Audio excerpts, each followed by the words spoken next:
రచ్చబండ ముచ్చట్లకి స్వాగతం సుస్వాగతం. తెలంగాణ రాష్ట్రం ఏర్పడ్డ తర్వాత టీఆర్ఎస్ పార్టీ అధికారంలోకి వచ్చింది. అటు ఇంకా రెండోసారి సుత 5 ఏళ్ల తర్వాత మళ్ళీ బీఆర్ఎస్ ప్రభుత్వమే అధికారంలోకి వచ్చింది.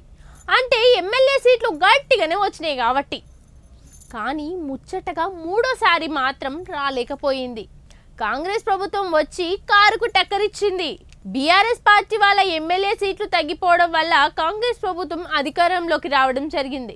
అయితే 2 సార్లు గెలిచి ఒక్కసారే ఓడిపోయి బాధపడుతూ ఇవన్నీ బాధలను తట్టుకుంటున్న బీఆర్ఎస్ పార్టీ కార్యకర్తలు, లీడర్లు, ఎమ్మెల్యేలు అందరు కలిసి అసెంబ్లీ ఎన్నికలలో ఓడిపోయి అధికార ప్రభుత్వాన్ని ప్రతిపక్షంగా ప్రశ్నిస్తూనే రానున్న ఎంపీ ఎలక్షన్ల కొరకు గట్టిగానే తన్లాట పడుతున్నారంట.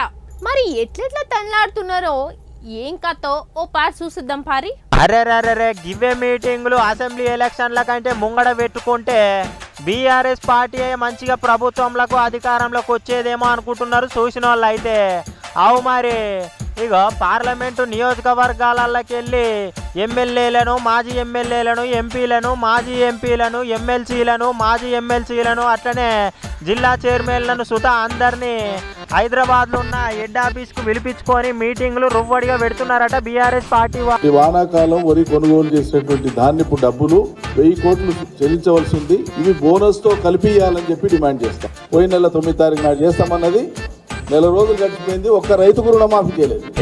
అసలే తగ్గేటిదే లేదు అనుకుంటా. తారక రామన్న ఏమన్నాడో ఎరికేనా, ఈసారి ఎంపీ ఎలక్షన్లల్లో మనమే కొట్టుకురావాలి చాలా సీట్లు అనుకుంటా. మహబూబాబాదు ఆయంత పార్లమెంటు ఎలక్షన్ల మీటింగ్లనైతే మాట్లాడిండట. మరి అవమాల ఏం తక్కువ చేసినామో షాదీ ముబారకు, కళ్యాణ లక్ష్మి, కేసీఆర్ కిట్టు, మిషన్ భగీరథ, అట్లనే ఐటీ కంపెనీలు, అంబేద్కర్ విగ్రహము, సెక్రటరేటు, ఇన్ని పనులు చేస్తే కాంగ్రెస్ పార్టీ వాళ్ళు డబ్బా కొట్టుకున్నాడు ఎక్కువైంది, పబ్లిసిటీ ఎక్కువ చేసుకున్నారు, మనం పబ్లిసిటీ తక్కువ చేసుకున్నాం, గందుకే గాముచ్చట అయింది.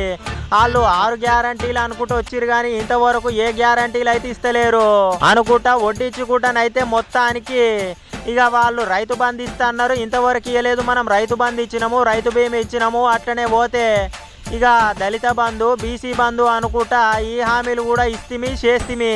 వీళ్ళు ఇంతవరకు ఏది చేస్తలేరాయే అనుకుంటా.